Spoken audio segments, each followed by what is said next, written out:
So this morning I want to start talking a little bit about Lao Tzu. And who was Lao Tzu? Well, he was an ancient Chinese philosopher, and he was also the author of the Tao Te Ching, and founder, of course, in turn, of Taoism. So he was here about 2,500 years ago, so it's been a while. And when he was here, he did talk about the four cardinal virtues that I had mentioned earlier. And he said when they're practiced as a way of life, that's how we come to know and access the truth of the universe. Now, these virtues don't represent any external dogma at all. Instead, they're reflective of our true nature, our original nature. And as we practice them, what we're doing is we're aligning ourselves with our source and accessing that power, all that power that we have within us. So the four virtues are the reverence for all of life, natural sincerity, gentleness, and being in service or supportiveness. So practicing these virtues allows us to be more easily reconnect with our true nature, our true selves, before we acquired this physical form that we have and the way that we're going to be when we leave our physical bodies, that being that free, pure, unconditional love. And the more we harmonize with these four virtues, here's the big deal, the less our ego is in charge. And that allows us to access that divine guidance much more easily. We can hear it more clearly. So this morning, as I speak about the reverence of all life, remember that this is the most fundamental way of ridding ourselves of being dominated by our ego. So I want you just to take a moment and contemplate the idea that the source of our being is the source of all beings. It's all one and the same, because it only creates like itself and has a pure reverence for all of creation. So with that said, you can certainly understand how that first cardinal rule or virtue will manifest in our daily life as unconditional love, unconditional respect for all beings in creation. Because we truly are all one. We are all of the same stuff. And in that oneness, in that allness, is included in making a conscious effort to love and respect yourself as well as others, while removing all the judgments and criticisms that maybe we've carried about ourselves for a long time, or we've carried about someone else. Wayne Dyer, I love this, in many of his books reminds us of this, that since we are a piece of God, we must be like what we came from. And that tells us, reminds us, that we need to remember we are lovable, we are worthy, and we are godlike. When we can see ourselves in this loving way, we have nothing to give except love, because there's nothing else there.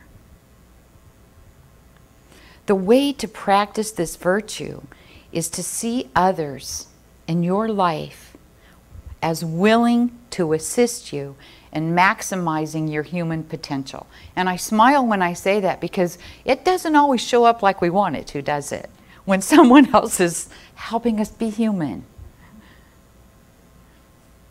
However, the more reverence that we have for ourselves and for life, the more we can see others in that very same light. And isn't that where we want to be? We'll no longer look at people or even situations as a hindrance that may be standing in our way of success, whatever that might mean for you. Eckhart Tolle, this one's tough. He says this: act as if everything that's going on in your life you requested. Eee! What a beautiful way to look at it, though, right? You've requested, not consciously necessarily. Just think about that for a moment, though. Everything is something we asked for. Wow. The idea there is it is to help us grow, to help us learn, to embrace our humanity, and become more and more connected with our true nature. So in addition to the Tao Te Ching, there is another one of Lao Tzu's teachings, and those were oral and transcribed, and I'm not even sure when. And they're called the Hua Hu Jing. And this is what the third verse says of that writing. Those who wish to embody the Tao should embrace all things. To embrace all things means, first, that one holds no anger or resistance toward any idea or thing, living or dead, formed or formless. He goes on to say acceptance is the very essence of the Tao. Now the Tao is that energy, life, right? To embrace all things means that also one rids oneself of any concept of separation, male or female, self or other, life and death. Division is contrary to the nature of the Tao. Foregoing antagonism and separation, one enters into the harmonious oneness of all things. Isn't that beautiful? Covers all of it. Basically, he's telling us that we're all one, that we're all in this together. Not just you and I. All things, everything.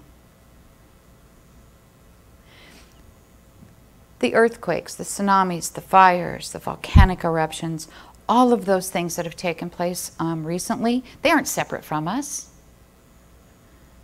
They've affected so many places on this planet.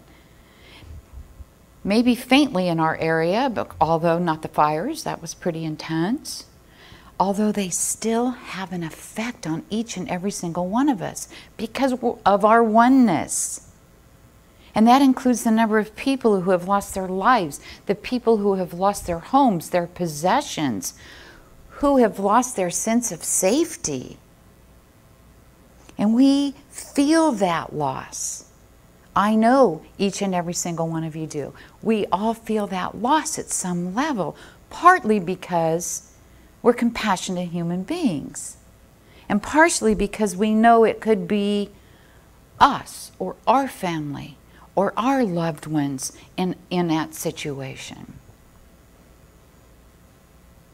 To me, natural disasters are one of the absolute blessings that life gives us, if we can look at it this way, because it brings people together. It reminds people of their humanity and their love for others, for life. It brings out that innate goodness and unconditional love.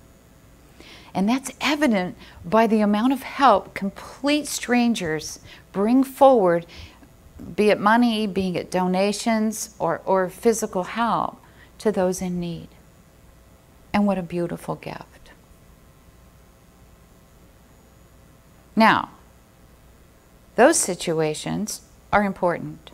And equally important, I know most of you are going to agree with this, are those stray homeless animals traveling the streets or animals in the shelters that need to be cared for while they're waiting to find a forever home, or the wildlife that has been lost in the fires. They have no home. Those are all from the same source from which we came also. Therefore, guess what?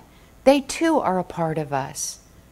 They are God beings as well, who need to be loved, who need to be cared for, and not forgotten. Locally, we have families in need of basic necessities.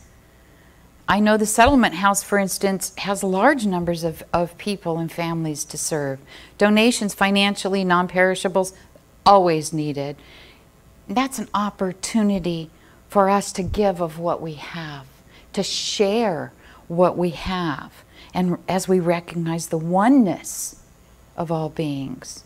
And with holidays coming up, of course the need's going to increase. Always does.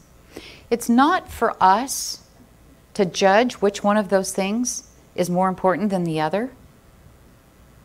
It's our responsibility, however, to be aware, to care for all of life at all times, to take ourselves out of that I and back into the we, back into the us.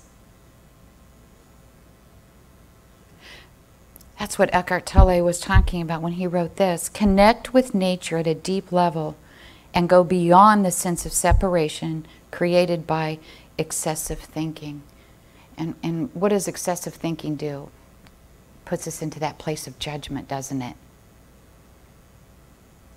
Deep and genuine connection is what we all desire.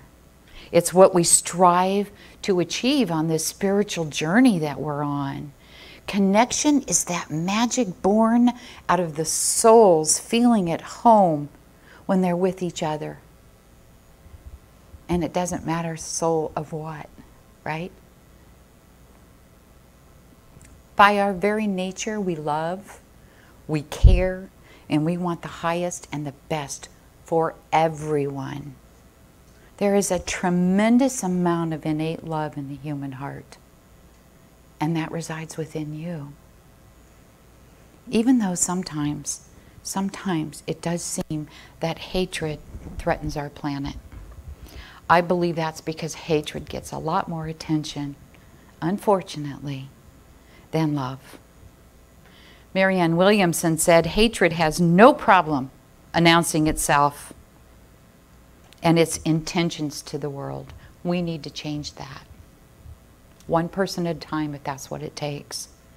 Not by opposing hate, by continuing to love, by expressing that love to all beings, which emanate from the very source that we have come from as well. From that source from which we are all a part. All situations, all experiences that we encounter on a daily basis are opportunities for us to love unconditionally. Opportunities for us to grow in our humanity, to learn, to share.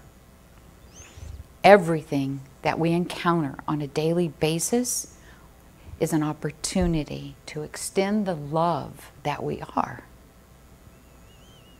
An opportunity to more fully live our truth. Every event in our life is part of a divine curriculum. And that curriculum is set up for our personal growth and healing, as well as that growth and healing of the planet. And we get to participate in that. Love is literally the power of God on earth. The power of God alive on this planet. And our responsibility is to take action that brings that love to life. And we do that by making love that organizing principle behind our endeavors. And watch what happens when you do that. Things shift. Whatever we do to improve the world on any level will be infused with the energy with which we do it. We bring love to this world. That's what we're called to do. And we do it by being that love, by being that unconditional love. Our true gift to ourselves and to others lies in who we are at our core level.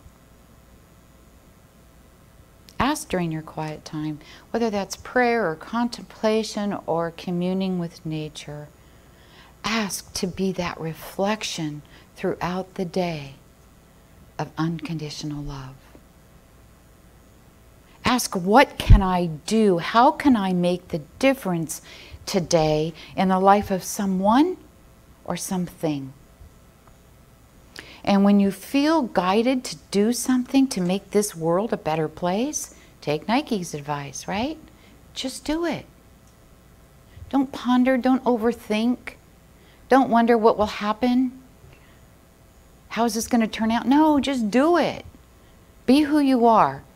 Allow that truth of who you are to come out and share that. Silently bless everyone you come into contact with on a daily basis. Observe just how much that affects your day, not to mention other people that are around you. Not to mention the mood that puts you in. You feel high, you feel good about life. And who doesn't want that? Marianne Williamson wrote this: scientists tell us we live in a holographic universe, which means that on the level of energy, the whole is contained in every piece, and every piece contains the whole. Really hear that. The whole is contained in every piece, and every piece contains the whole. And yes, that means you.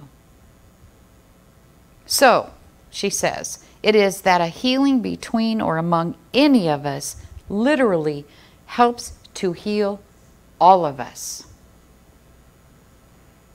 Anytime walls that divide us melt, the world is brought closer to the reuniting of hearts, which is the mystical goal of human existence. Isn't that beautiful?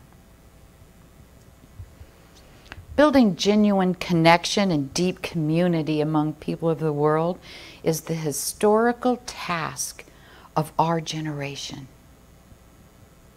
Anytime we walk into a situation with a higher sense of why we're there, we are bringing in and we are sharing that light of unconditional love, that sense of sacredness, that sense of oneness.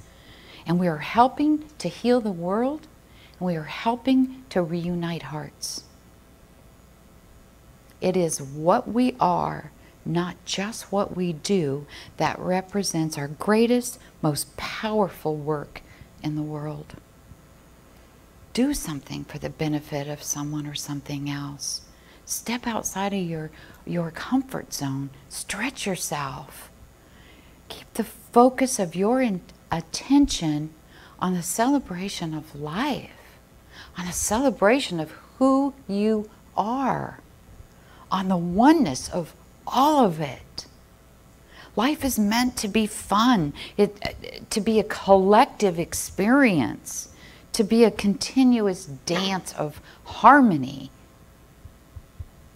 And you know that with God all things are possible. That is the absolute truth. So I'm going to close this morning with a chapter out of the Tao Te Ching. Don't worry, it's short. It's chapter 49. The sage does not distinguish between himself and the world. The needs of other people are as his own. He is good to those who are good. He is also good to those who are not good. Thereby he is good. He trusts those who are trustworthy. He also trusts those who are not trustworthy. Thereby he is trustworthy. The sage lives in harmony with the world, and his mind is the world's mind. So he nurtures the world of others as a mother does her children. And it's in that same spirit that Common Ground Corona thrives, by honoring all of humanity and by expressing our divinity. Thank you so much for being here this morning while I shared this truth as I understand it.